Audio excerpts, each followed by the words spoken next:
Mas deixa eu te perguntar, se você pudesse elencar aí as principais alterações que as seguradoras têm que acelerar e se debruçar, quais seriam elas?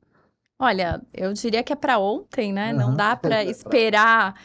Tem algumas falando, deixa eu esperar a regulamentação sair. Não dá. Eu acho que tem coisa que já precisa ir olhando, né? Então, mapeamento, efetivamente, enfim, precisa olhar. Mas, como eu falei, é de ponta a ponta. Acho que vai ter uma parte importante em produtos, com certeza. Então, toda essa adaptação, então, cláusulas e procedimentos também. Questão do questionário de avaliação do risco, porque você tem umas disposições na lei que traz um dever para a seguradora de alertar o segurado quando do preenchimento desse questionário de avaliação do risco.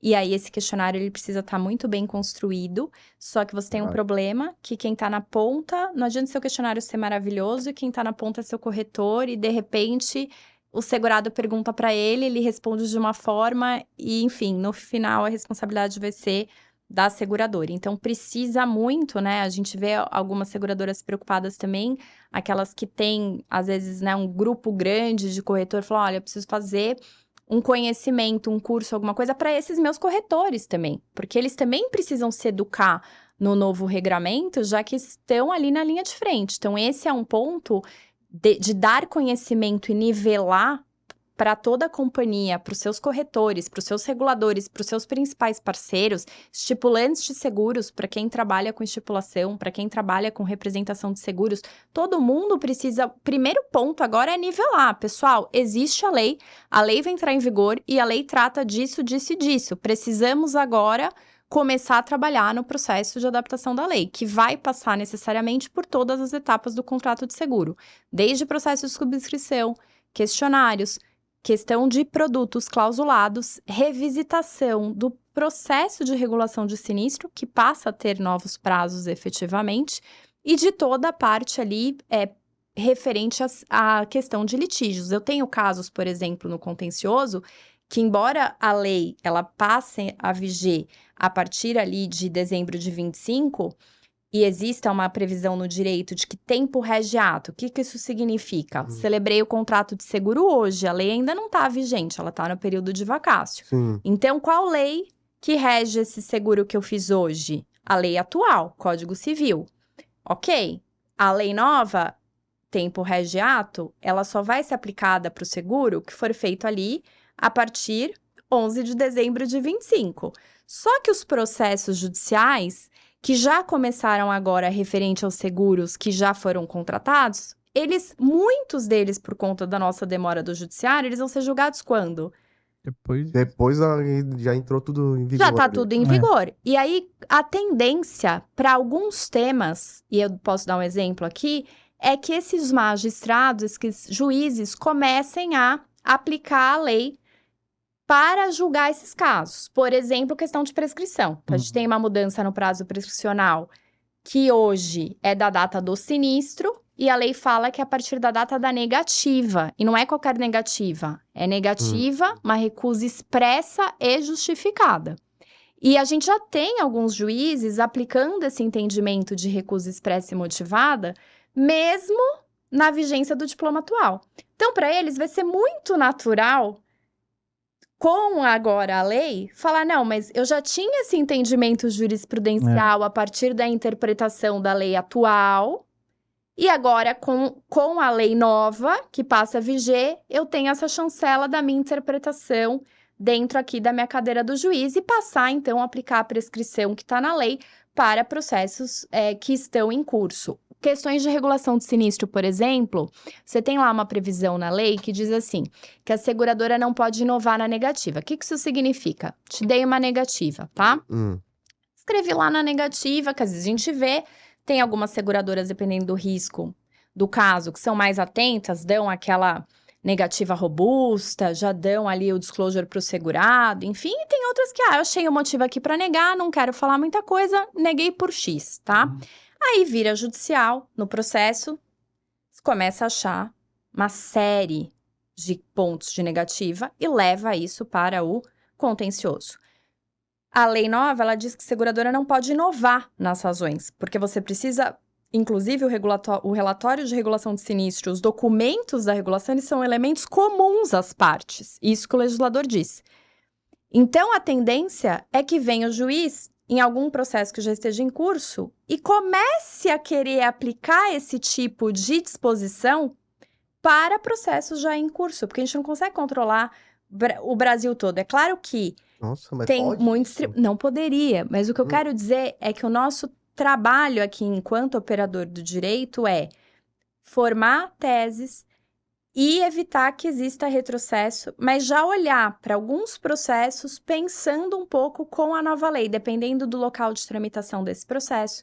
Você tem um país enorme, você já tem uma certa dificuldade de alguns tribunais que até hoje não sabe o que é prêmio versus indenização. Uhum. Fato. Então, você pega agora uma nova lei e vai discutir tempo regiato, entende? É difícil, é. São questões um pouco que vão depender, obviamente, de um esforço aqui grande nosso na formação de teses, novas jurisprudências serão formadas, mas é claro que a gente vai enfrentar tudo isso. Eu vou dar um outro exemplo. Eu tinha um caso outro dia na minha mesa, uma situação de uma subscrição que simplesmente tinha lá um seguro de responsabilidade civil profissional para uma empresa de engenharia, só que quem fez o seguro era um engenheiro pessoa física. Só que todos os problemas dele eram na PJ, ele não era na PF. Uhum. Então, na prática, hoje, se olhar para essa lei, o legislador vai olhar e falar assim, isso não pode, porque esse seguro não serve para nada. Uhum. Hoje não é assim.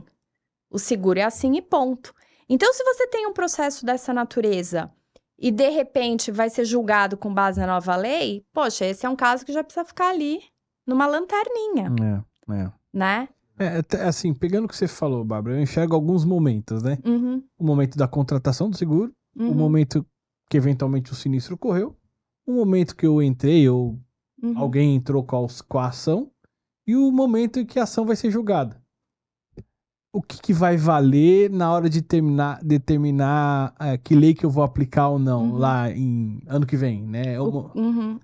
É o contrato, a data que você contratou o seguro. Onde que inicia, ou seja, eu tenho um ano Isso. além do... Assim, pensando no padrão que é de um ano de apólice, eu sei que Isso.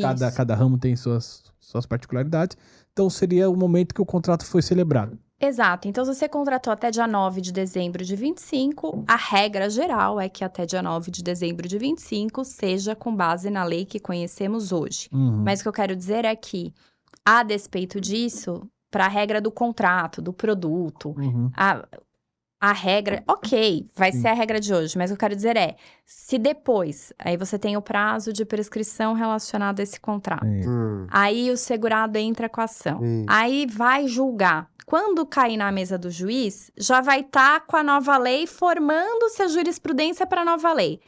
A gente vai enfrentar uma discussão sobre tempo regiato e vai enfrentar uma discussão sobre alguns juízes quererem aplicar a lei mesmo para contratos celebrados antes da lei, antes da vigência da lei, com relação a alguns aspectos que hoje a gente já vê os julgadores aplicando, por exemplo, com relação a essa questão de mostra a regulação de sinistro. Pois é. Porque a lei vai reforçar.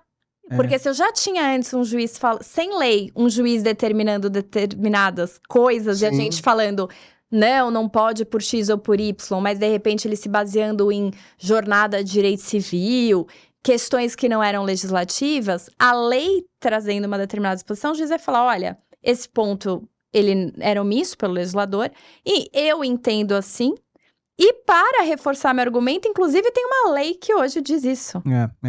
E é um negócio que vai, desculpa já, rapidinho, que vai trazer uma certa, não sei se polêmica é a palavra, mas vai trazer até um certo debate. debate. Sim, Necessidade de costume, porque assim, Você é vai entrar o que você comentou, vai gerar uma nova jurisprudência. Você faz uma carta negativa, é isso aqui que determinou a negativa, mas você teve uma série de outros comportamentos aqui que também não foram passíveis de cobertura, digamos assim, mas é isso aqui que determinou. Tem segurador que faz só isso aqui, porque se coloca tudo, o segurado vai debater todas essas e esquecer dessas aqui.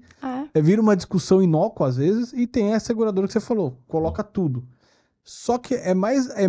óbvio, vai ter que colocar tudo para não ter que discutir nada diferente lá na frente, mas é algo além, né? Você vai ter que compartilhar o teu relatório de regulação.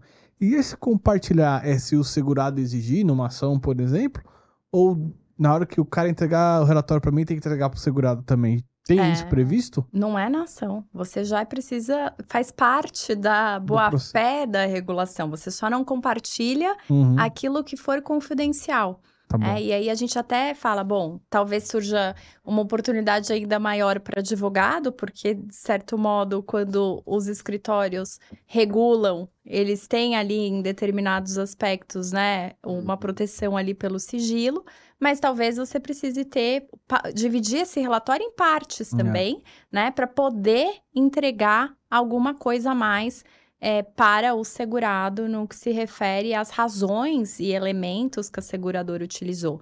Numa relação normal, em que todos agem de boa fé e que é o esperado, numa relação de seguros entre um segurado e entre a seguradora, seja ele massificado de grandes riscos, legal. A preocupação aqui o problema quando nós temos um contencioso, né, uma situação de litígio, é aquele segurado que, bom, eu estou propiciando uma fraude, né? No momento em que o legislador fala que eu preciso abrir os meus documentos e que eu entendo que tem um indício de fraude, mas que não está robusto o suficiente, eu tenho que abrir isso e a forma que eu vou abrir. É essa aqui a preocupação. Quando vem o legislador e fala, olha, tudo precisa ser mais favorável ao segurado, inclusive o relatório que ele produzir com o perito dele, ou qualquer documento que ele faça, tem valor probatório maior do que aquele que a seguradora produz.